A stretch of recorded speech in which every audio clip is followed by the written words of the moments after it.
Are we going to see more arrests made as well? We saw Jake Paul, his drug mule. I mean, it was an Yeah. interesting optic because when you think of who's providing drugs for Diddy, the last person I thought of was a former Syracuse University basketball player.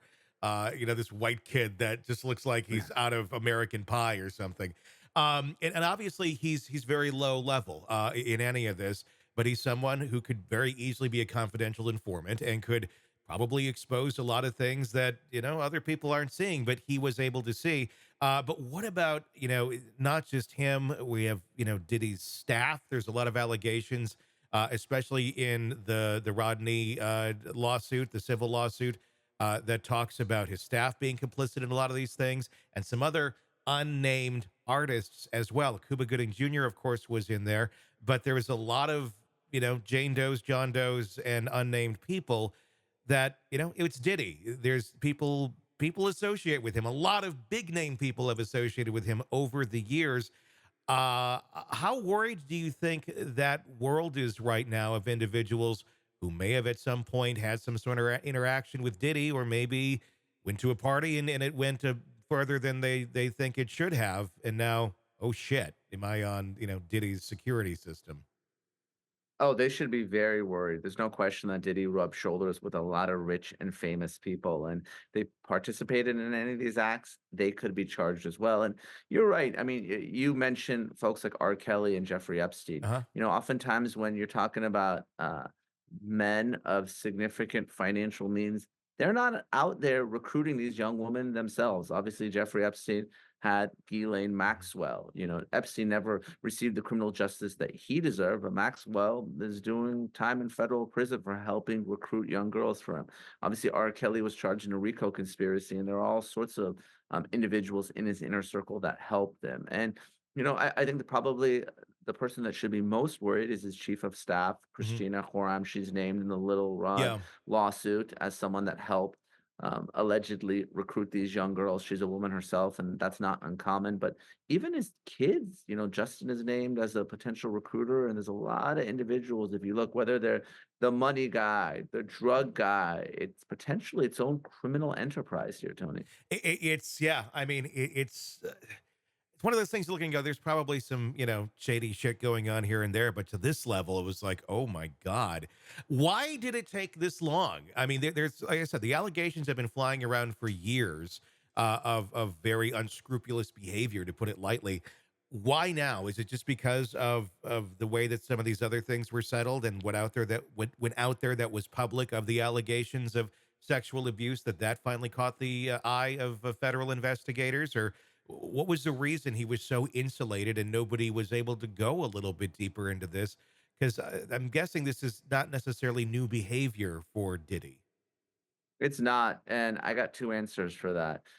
First, times are changing, The years of the Harvey Weinsteins and Bill Cosbys, raping women, I mean, those days are over, and, you're right, these allegations may have been the worst kept secret in the music world, or Hmm. maybe R. Kelly was the worst kept secret, but, you have documentaries, you have, political pressure, you have public pressure, every prosecutor is either elected or appointed by someone who is, and they are taking these types of cases a lot more aggressively. Before, there was some hesitation, if you're relying on the testimony of one or more victims, obviously a lot of this sexual abuse happens behind closed doors.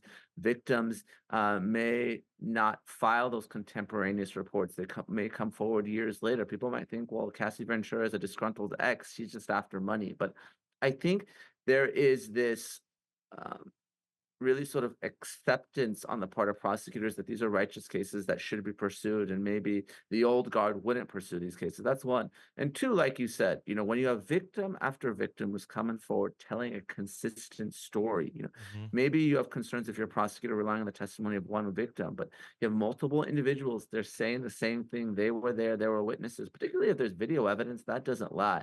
I think that's the evidence that you need to prosecute someone like Diddy, because look, we know he has essentially unlimited means. He's already hired a very good defense team. I know his lawyer, Aaron Dyer, fantastic. Used to work with him, former federal prosecutor. So I think if you're a prosecutor here, you really want to kind of come correct and make sure that, you have all those T's crossed, all those I's dotted before you bring an indictment because you know Diddy's not going to go down without a fight. What do you think his attorney is saying to him right now as he, sits there and kind of plays the waiting game?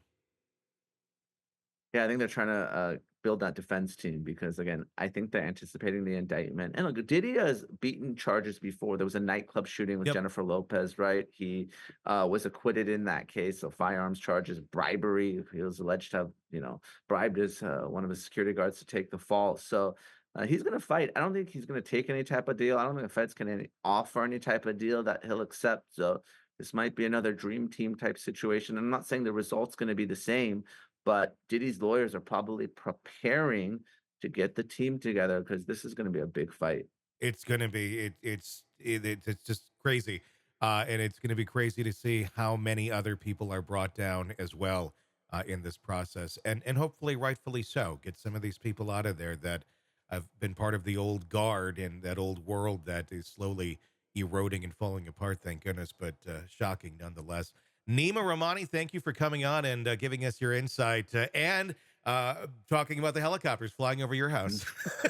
As Exactly. they flew to Diddy. Yeah, Couldn't get any closer. yeah, yeah. Fortunately, I'm just a witness in the case. My Yes. house isn't nearly as big as No. Diddy's, and I've never been there. But but like you said, you mentioned Cuba Gooding Jr., Prince Harry's been mentioned. Yeah. Ashton Kutcher just got a subpoena, reportedly, the Yeah. Daily Mail. I don't know if it's a criminal subpoena, grand jury subpoena, or a subpoena in a civil case. So there's a lot of folks that are going to be dragged into this, Tony. I think this is just the beginning. A lot of people with knowledge that probably haven't spoken, but now feel that they can. That weight and that pressure might be off. So it's going to be interesting.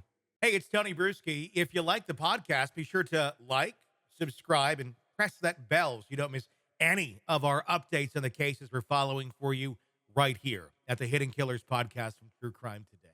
And thanks